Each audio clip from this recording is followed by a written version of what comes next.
going to be reading Dragon Ball Evolution: The Search. This is the second Dragon Ball Evolution novelization. I read Dragon Ball Evolution: The Battle in an earlier live stream. If you guys are wondering, Jet, why aren't you reading the live chat? Why aren't you reading the live chat? Don't worry, I'm going to read the live chat at the end of the stream after I finish reading the book. Um, it would be nice if I could include like a message or something that's like, "Hey, I'm gonna check the live chat at the end in the chat." But I don't think I can type in the chat while I'm doing the stream this way via like the video.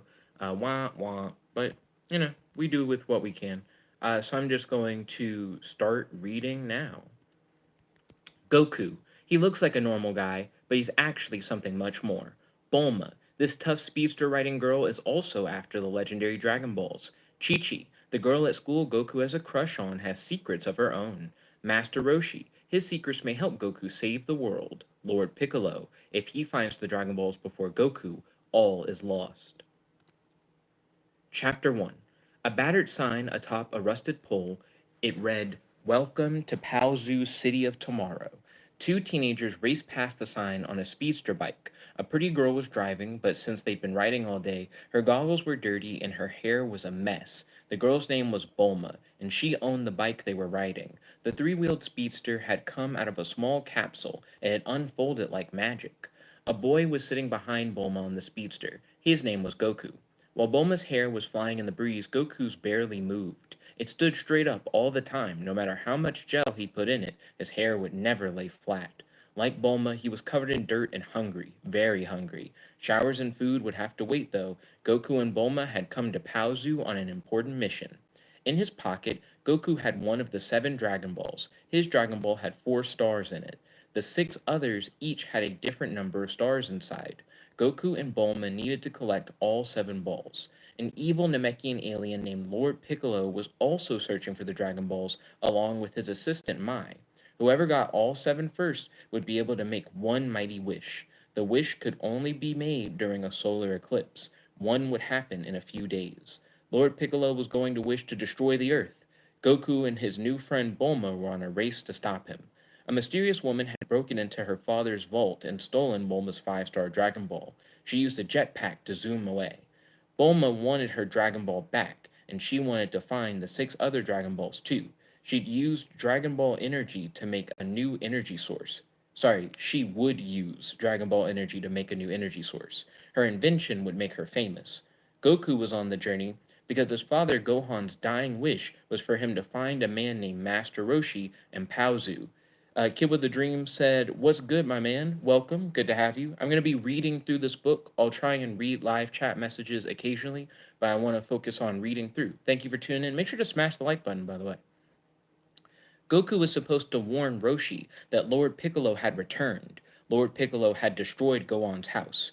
Bulma and Goku had struck a deal. They'd help each other find Master Roshi and the 7 Dragon Balls.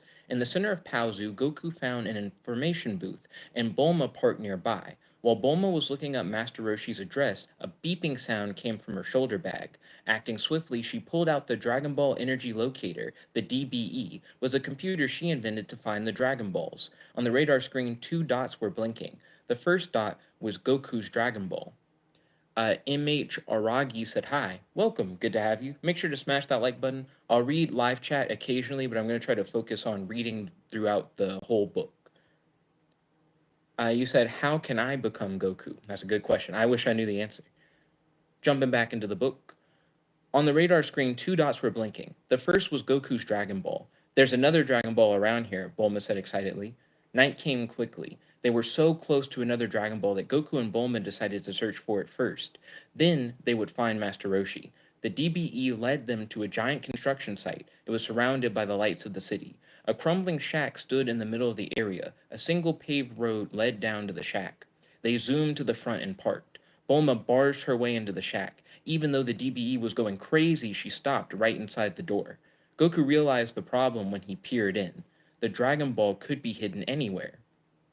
DM said, "Awesome dreads." Thank you kindly, DM. The Amazing Leo said, "Hi, welcome. Good to see you guys." Make sure you smash that like button. I will read the live chat occasionally, but I'm going to try to focus on reading through the book. My goal is to read through the whole book on the live stream.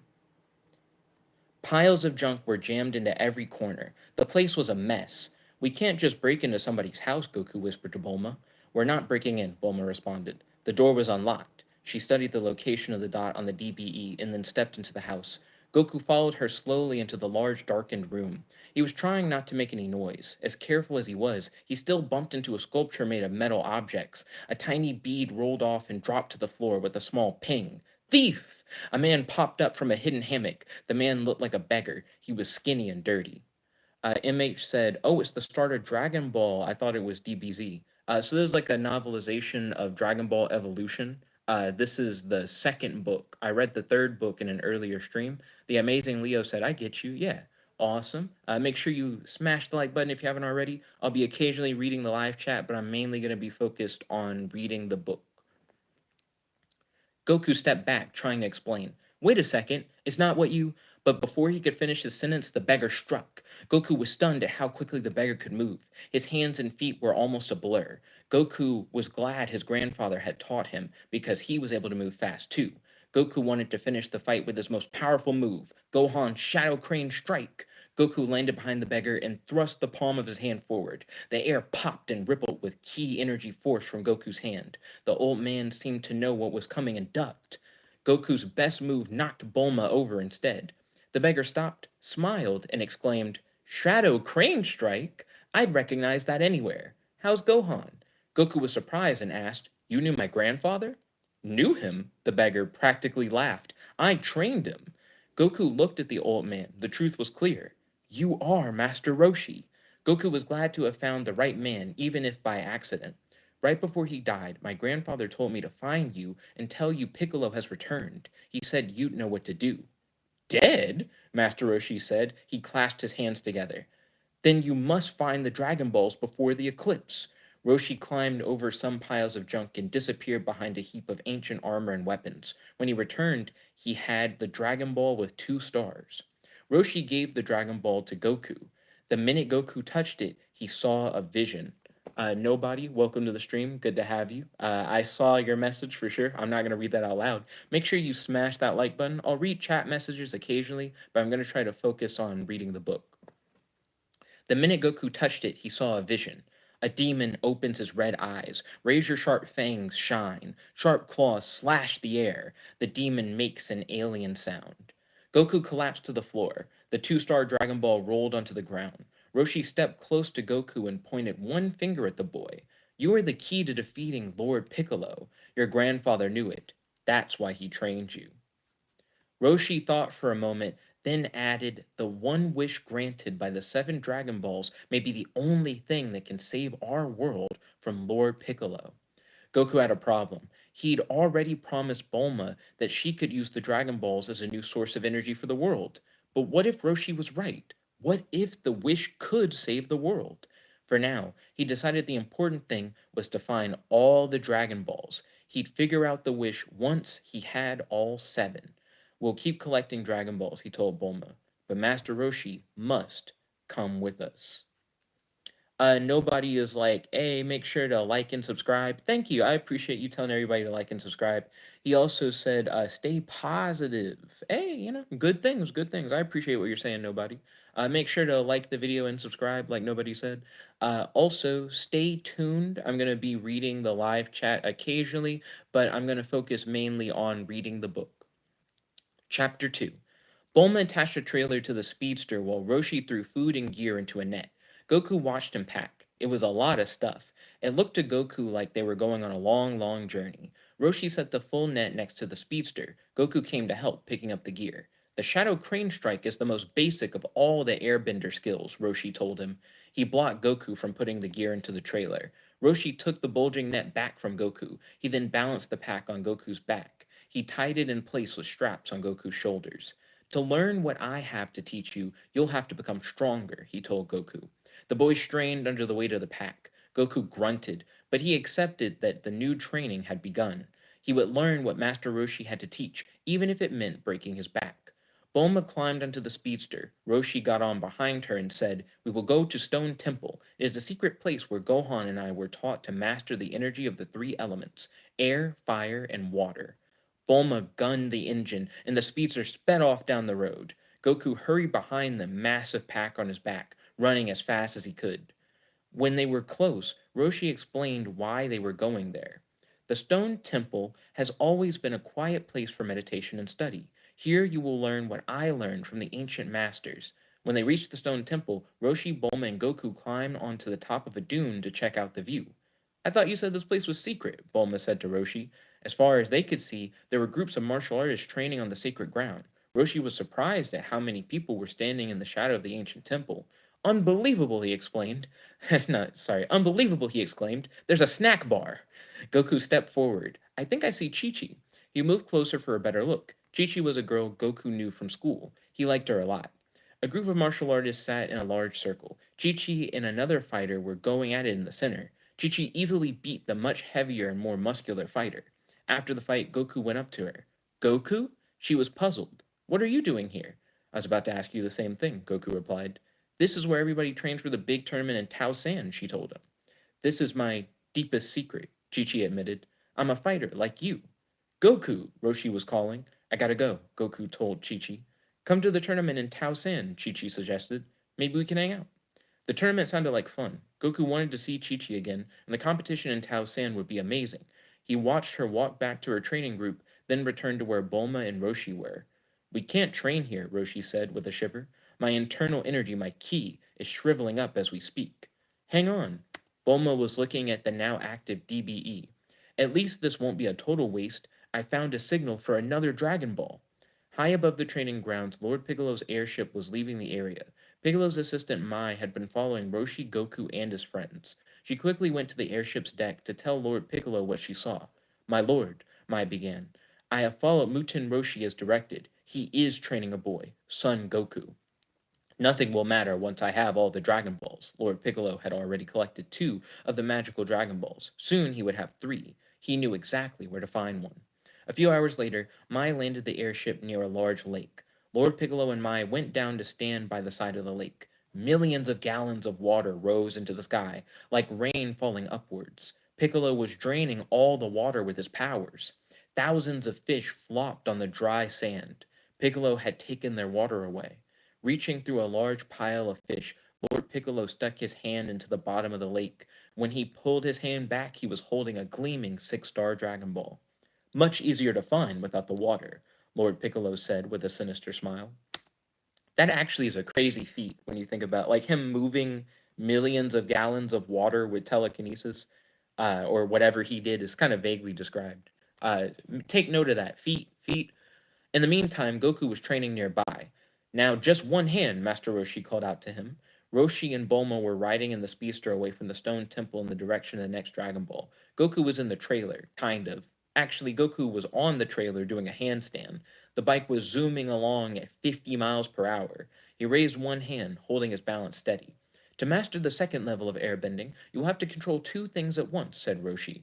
Roshi held out an orange to an upside-down Goku. Now knock this orange from my hand, he instructed. Goku knew what the master meant. He took a deep breath and concentrated. His eyes blazed, locked onto the orange. Energy funneled through his body, gathering in the palm of his raised hand. Goku forced the energy through his index finger toward the orange. Blam! The orange in Roshi's hand exploded. Orange juice and pulp plastered on Roshi's face. Suddenly, the trailer rocked. Goku fell off as the speedster veered into the sand. I'm getting a strong signal from the Dragon Ball only 3 miles ahead, she told them. She could hardly contain her joy. She twisted a knob and the speedster took off again, now across the sand. Suddenly, the bike dropped out from under them. They were falling straight down into a pit. Chapter 3. Bulma, Goku, and Roshi leapt free of the bike as they fell 30 feet down into a large hole. The bottom was wider than the top, and the walls curved inward. It was a trap. Roshi and Bulma dropped straight down to the sandy floor, but Goku smashed into a rounded wall, slicing right through the sand. He slammed into the hard soil at the bottom. The good news was that he wasn't hurt as badly as he'd first thought. The bad news was they were trapped. And the speedster was a ruined heap of useless metal. Need some help down there? A face appeared over the rim of the trap. Who are you? Bulma called back. Goku could see that the guy was a few years older than he was. Yamcha, the guy replied. Bulma asked Yamcha if he could help get them out. I sure can, Yamcha laughed, But I'm going to need some payment. He shined a flashlight down into the hole. Like, all your stuff. Bulma was mad. You're not getting anything. Who do you think made this trap? Roshi said, pointing up at the desert thief. An hour later, they were still stuck at the bottom of the pit. Since Bulma refused to give Yamcha any of their stuff, Roshi calmly settled in for a long wait. He made a fire and cooked some meat from their supplies for dinner. Now all we need are marshmallows and a ghost story, Bulma joked. She took her plate and started digging in. Roshi took a few bites of his own meal, then said, We have no marshmallows, but I do have a story. Above them, Yamcha inched closer to the trap's opening. He settled back, eager to hear Roshi's tale. 2,000 years ago, around 200 BCE. I'm not sure if we actually get that date in the movie. That's interesting. The Earth was nearly destroyed, Roshi began.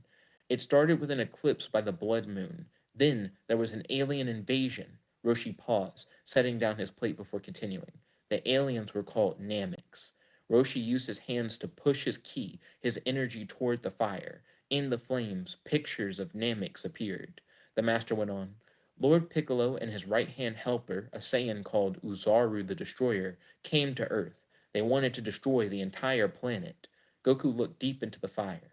7 mystics joined together to fight the invaders, Roshi told them. They sacrificed their lives to cast the Mafu Ba, a powerful curse that imprisoned Lord Piccolo into an encircling urn. Goku saw a vision of the mystics as they cast the curse. Their ki was released from their palms. Then Lord Piccolo was sucked down into a clay pot. Lord Piccolo has somehow escaped, he told them with both certainty and concern. In 5 days, the blood moon will eclipse the sun and bring forth Uzaru the Destroyer. Unless we find the Dragon Balls, we will have no defense against him.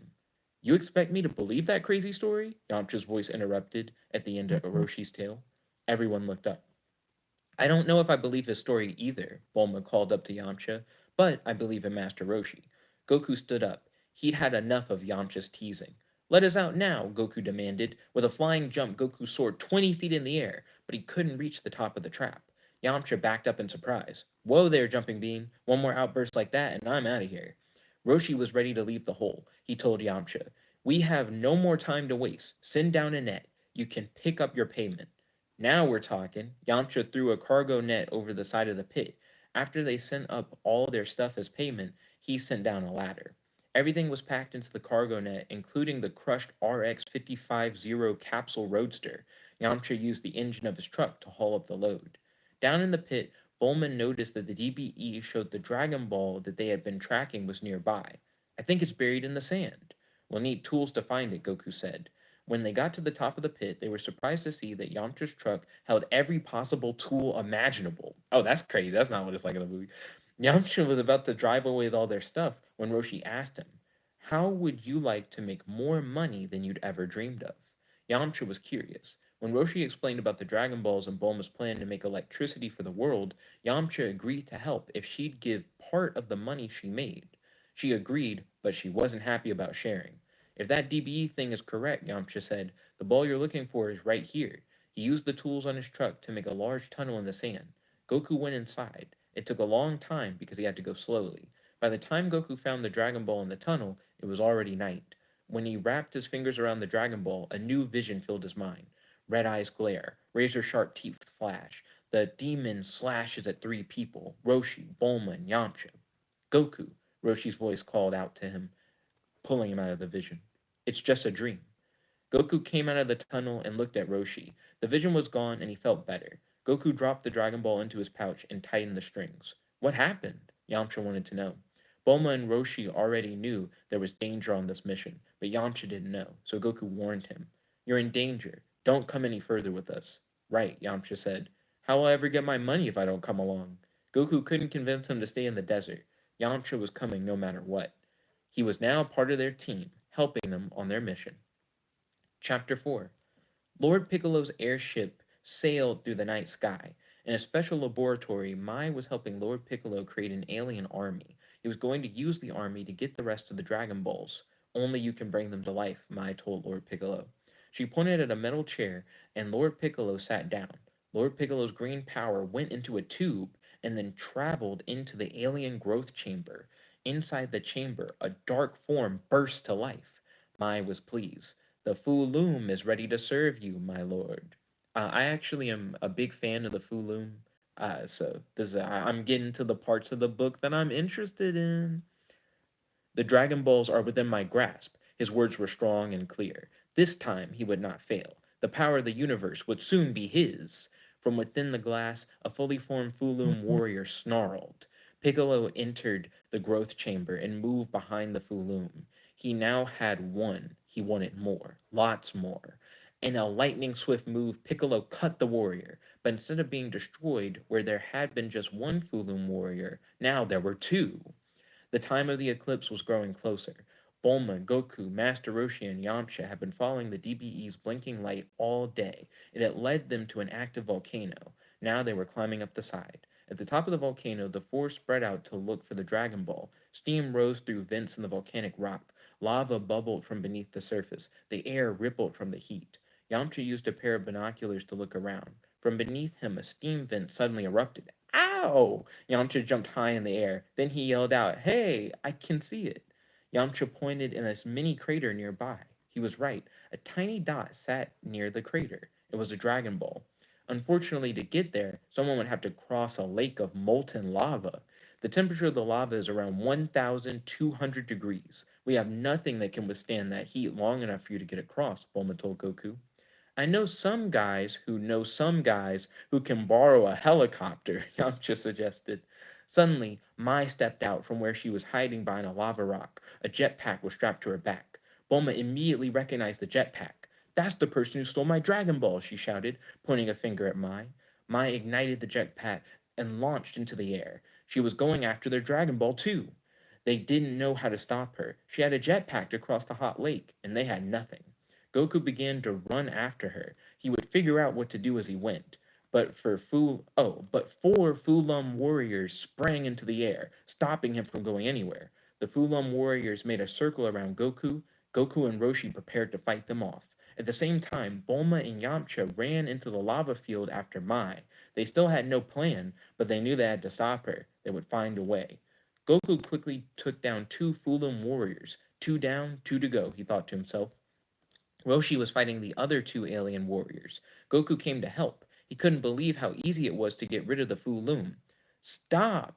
Roshi shouted, and Goku froze. It's not always wise to strike first, Roshi pointed at the first two Fu Loom that Goku thought he had defeated. You have put us in grave danger. Danger? Goku asked with a huff. I've saved us. Goku then followed Roshi's gaze. The two fallen warriors had become four. The amazing Leo said, Hey, welcome. It's good to have you. Everyone who's currently watching, make sure to smash that like button. I'll occasionally read the live chat, but I'm mainly focused on just reading the book. Now, there were 6 Fulum warriors ready to fight. Goku and Roshi stepped back. There were too many. They are called regenerators, Roshi told Goku. My master told me about this Namek trick. Be careful. If you hurt them, they will multiply. Goku realized what he had done. Did your master tell you how we're supposed to get rid of them? He asked Roshi. Roshi shrugged. My mind's a blank. I must have ditched my lessons that day. Until they figured out what to do, Goku and Roshi could protect themselves but could not fight back. Goku jumped and ducked. Roshi blocked the other warriors. All work and no play make Roshi a dull boy, said Roshi. At this point, humor was just about all they had left. In the lava field, Bulma dashed forward. She saw Mai with her jetpack flying directly above them. Bulma fired her gun at Mai's pack. It smoked and sputtered. Direct hit! Mai was forced to land on the lava field. Bulma and Yamcha ran after her. Bulma saw her go behind a fairly large group of rocks. They were just the right size and shape to make a good hiding place. Mai sprang out from the safety of the rock wall and began her attack on Bulma. She came after Bulma with a series of kicks. Bulma didn't know martial arts and was losing the fight. Yamcha came to Bulma's rescue. He tackled Mai from behind. Mai struggled. Then suddenly she pressed a button on her bright red suit. Electric shocks came from metal nodes on her suit, and Yamcha released Mai immediately. He moved backward at full speed, hit his head on a rock, and went down. When Bulma went to help Yamcha, Mai ran away from them, disappearing into the lava field. Chapter 5. The Fulum warriors tried to push Goku and Roshi into the hot lava lake, but Roshi attacked and kicked one of the warriors into the lake instead. The alien didn't sink, but got stuck on the surface. Goku! Roshi shouted. Push them into the lava. That's the only way to stop them. Goku didn't have to be told twice. Leaping, spinning, kicking, punching, he pushed one Fulum into the lake. Then he tossed another into the fire. Roshi sent a third Fulum flying toward the lake. A split second before the creature hit the lava, Goku grabbed him. Roshi was confused. That was the last of the Fulum warriors. He turned to Goku. "What are you doing?" Roshi demanded to know. "We have to make more," Goku said, splitting the Fulum so it would make more. Goku grabbed one of the new Fulum and tossed it into the lava. "That's how we get across," Goku told Roshi. "The alien warriors would be their stepping stones." Goku was going to walk on them all the way to the Dragon Ball in the crater. With one final glance toward the old man, Goku leapt onto the first Fulum. He hopped, skipped, and jumped toward the mini crater. Goku was going so fast he seemed to fly. When he got to the crater, Goku reached up, grabbing onto the sharp rocks. Hanging 30 feet above the molten lake, Goku managed to pull himself up to get the Dragon Ball. The 6 stars of the Dragon Ball called to him. He reached out for the ball, grabbed it, and a new vision began in his mind. The red eyes open, the flash of razor-sharp fangs. Goku leaps. Ozaru attacks. His movements are a blur. Power punches, leg whips, elbow smashes, a leaping sidekick. Ozaru blocks his movements. Goku is losing the fight. The vision faded. Goku wondered what was supposed to happen to him, and what about Uzaru the Destroyer? Exhausted, Goku dropped to his knees, still at the top of the crater. "Goku!" Roshi shouted out to him. "Come back!" Goku raised his head and looked around. Some of the Fulum bodies were now sinking into the lake of lava. Goku jumped down and began crossing back to the other side. He could see Roshi waiting for him in the near distance, safe on the opposite shore. The Fulum were sinking too fast, and Goku knew he was in trouble. He wasn't moving quickly enough, and his foot kept getting stuck in the flowing lava. "Noibo extend!" Roshi called out, holding his powerful bow staff out toward Goku. Goku grabbed onto the staff to get free and then hurried back to shore. When he got back, Yamcha and Bulma were there too. Yamcha was holding the sore spot on his head where he'd hit the lava rocks. "All that stuff about aliens and the invasion, that's all true?" Roshi nodded. "Wow!" Yamcha exclaimed. He wouldn't have believed in aliens if he hadn't seen the Fulmlin warriors himself, and battling with Mai made him realize how important their mission really was. "The eclipse is in 2 days," Bulma said with a sigh. "We'll never find the other Dragon Balls in time." Master Roshi knew exactly where they needed to go. The only chance the world has now is in Toy-San. Goku, Roshi, Bulma, and Yamcha set off immediately for the tournament grounds in Toy-San. Lord Piccolo and Mai were headed there too. Goku hoped his team would get there first. And yeah, that is the entire second Dragon Ball Evolution novelization. So we covered the third one in the first live stream. That one is called The Battle. And now we've covered the second one in this live stream. I believe this one is called The Search, or maybe it's called The Discovery.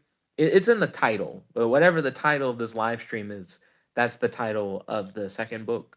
So now I just need to do one more live stream at some point. I don't know when, where I'll cover the first book. Thank you all for watching. Thank you guys for smashing the like button. This is your host, your friend, your boy, Jet Black One Only, logging out. Peace, guys. Check it about.